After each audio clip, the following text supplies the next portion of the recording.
Kakinada see ports case విషయంగా enforcement directorate అధికారులు ఈరోజు స్టేట్మెంట్ రికార్డ్ చేయడం జరిగింది. నా దగ్గర మొత్తం 25 ప్రశ్నలు అడగడం జరిగింది. ఒక 6 గంటల పాటు విచారణ అన్నటువంటిది కొనసాగింది. ప్రధానంగా కేవీ రావు అంటే కర్ణాటి వెంకటేశ్వరరావు ఇచ్చినటువంటి కంప్లైంట్ ఆధారంగా ఏపీ సిఐడి వాళ్ళు ఏదైతే ఎఫ్ఐఆర్ రిజిస్టర్ చేశారో ఆ రిజిస్టర్ చేసినటువంటి ఎఫ్ఐఆర్ ఆధారంగా ఈ యొక్క ప్రశ్నలన్నింటినీ కూడా అడగడం జరిగింది.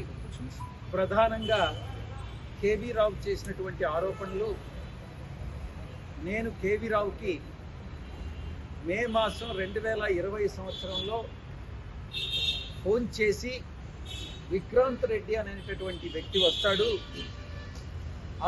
అతనితో మీరు కాకినాడ సీ పోర్ట్స్ విషయం మాట్లాడండి అని చెప్పినట్లుగా ప్రధానమైనటువంటి ఆరోపణ. రెండవ ఆరోపణ, Ranganathan and company chartered accountants, Sridhar and సంతానం చార్టెడ్ అకౌంటెంట్స్, ఈ 2 ఫర్మ్స్ని నా నామినీస్ కింద నేను ఫోరెన్సిక్ ఆడిట్ కోసంగా రికమెండ్ చేసినట్టుగా రెండవ ఆరోపణ కేవీ రావు చెప్పారు. ఈ విషయంగా ఎన్ఫోర్స్మెంట్ డైరెక్టరేట్ అధికారులు అడిగినప్పుడు నేను 4 విషయాలు వాళ్ళకి చెప్పడం జరిగింది. మొదటిది, కేవీ రావు అనేటటువంటి వ్యక్తి ఎవరో నాకు తెలియదు, ఎందుకు ఈ ఆరోపణలు చేస్తున్నారన్నటువంటి విషయం నాకు తెలియదు. కేవీ రావు అనేటటువంటి వ్యక్తికి నాకు ఫ్రెండ్లీ రిలేషన్ కానీ అన్ఫ్రెండ్లీ రిలేషన్ కానీ లేదు. ఎక్కడైనా ఏదైనా మ్యారేజ్ ఫంక్షన్లో కానీ సోషల్ ఫంక్షన్లో కానీ కలిసి ఉండేటటువంటి అవకాశం ఉంటుంది. ప్రజా దర్బార్ లాంటి విషయంలో ఎంతోమంది ప్రజాప్రతినిధిగా నా దగ్గరికి వచ్చి అడిగినప్పుడు అధికారులకు ఫోన్ చేయమంటారు, లేకుంటే వ్యాపారవేత్తల కోసం ఫోన్ చేసి ఉద్యోగం అడుగుతారు. అలాంటివి కొన్ని కోకొల్లలు ప్రతిరోజు కూడా చాలామంది అప్రోచ్ అవుతూ ఉంటారు. ప్రతి ఒక్కరికి కూడా ఫోన్ చేయడం జరుగుతుంది.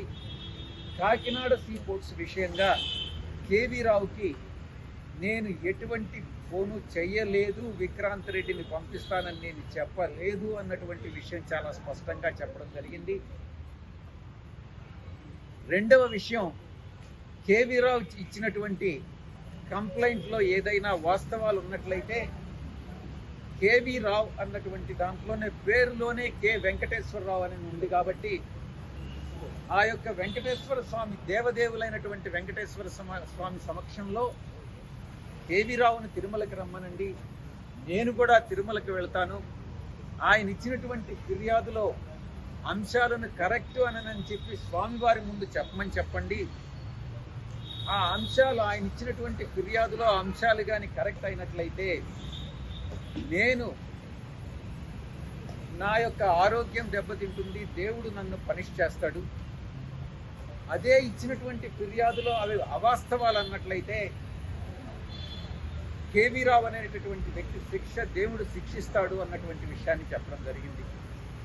ఇక రెండవ అంశం, కేవీ రావు చెప్పినట్లుగా మే మాసం 2020 సంవత్సరంలో నేను కేవీ రావు కానీ ఫోన్ చేసి ఉన్నట్లయితే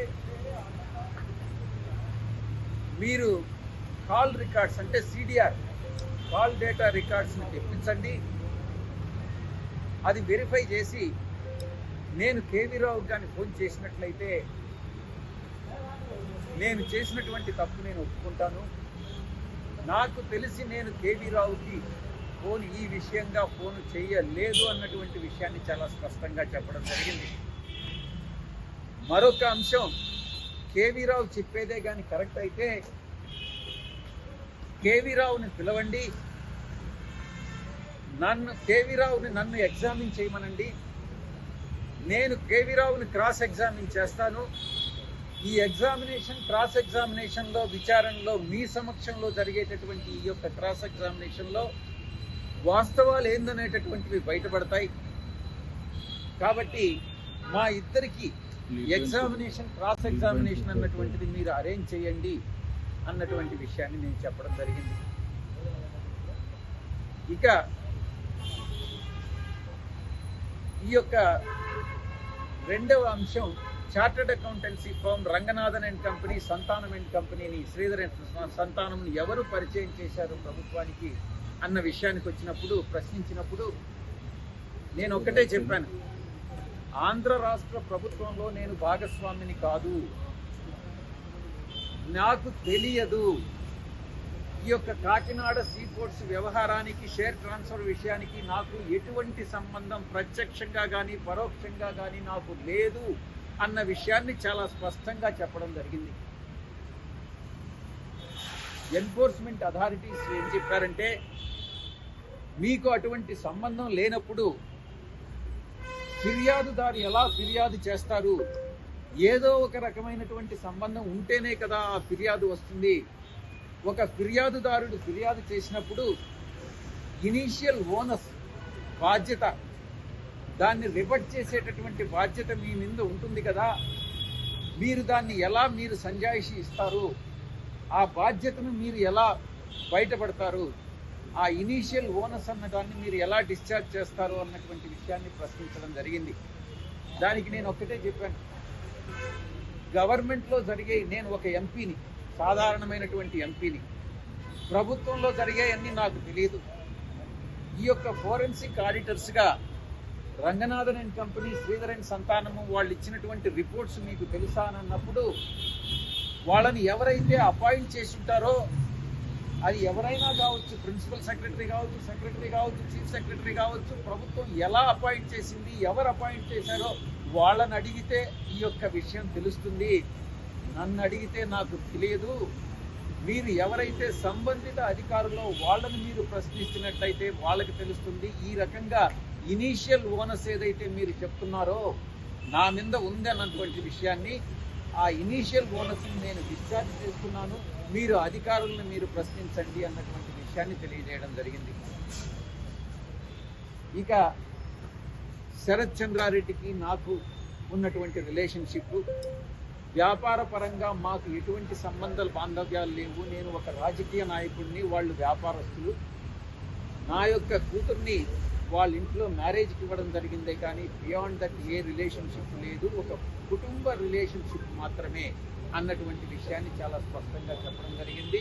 కాకినాడ సీపోర్టు విషయం నాకు మొట్టమొదటి నుంచి చివరి ఇప్పటి వరకు మీరు సమ్మన్ చేసేంత వరకు కూడా, లుక్అవుట్ నోటీస్ ఇచ్చేంత వరకు కూడా నాకు తెలియదు అన్నటువంటి విషయాన్ని చాలా స్పష్టంగా చెప్పాను. ఇక లుక్అవుట్ విషయానికి వస్తే, ఈ యొక్క లుక్అవుట్ విషయం నేను ఢిల్లీ హైకోర్టులో ఛాలెంజ్ చేసినప్పుడు ఇమ్మిగ్రేషన్ అథారిటీస్ని, అటు ఏపీసీఐడిని పార్టీగా చేయడం జరిగింది. ఇమ్మిగ్రేషన్ అథారిటీస్ ఆర్గ్యుమెంట్ చేసేదానికి బదులుగా కోర్టులో ఏపీసీఐడి ఈ యొక్క కోర్టుకు జ్యూరిస్డిక్షన్ లేదు, ఏపీ హైకోర్టుకి ఆ పిటిషనర్ అప్రోచ్ కావాలి అన్నటువంటి ఆర్గ్యుమెంట్ని, వితండమైనటువంటి ఆర్గ్యుమెంట్ చేయడం జరిగింది. అప్పుడు జడ్జి గారు ఏపీసీఐడిని కూడా దీనిలో పార్టీ చేసి ఏపీసీఐడికి సమ్మన్స్ ఇచ్చి జనవరి 15వ తారీఖు ఈ ఢిల్లీ హైకోర్టుకి ఎలా జ్యూరిస్డిక్షన్ లేదు అన్న దాని మీద నేను ఆర్గ్యుమెంట్స్ వింటాను, ఢిల్లీ హైకోర్టుకి జ్యూరిస్డిక్షన్ ఉంటే మేము అడిక్వేట్ ఆర్డర్స్ పాస్ చేస్తాము, తగినటువంటి ఆర్డర్స్ పాస్ చేస్తాము అన్నటువంటి విషయాన్ని చెప్పడం జరిగింది. హిట్ టీవీ యాప్, ఇందులో short news, live news, entertainment shows, movies, digital magazines తో పాటు మీ జిల్లా వార్తలను కూడా ఫ్రీగా చూడొచ్చు. అంతేకాదు కేజీ నుంచి పీజీ వరకు విద్యార్థులకు స్కాలర్షిప్ కూడా అందిస్తున్నాం. ప్రతి వారం 10 మందికి లక్కీ డ్రా ద్వారా ఒక్కొక్కరికి 10,000 రూపాయలు అందిస్తున్నాం.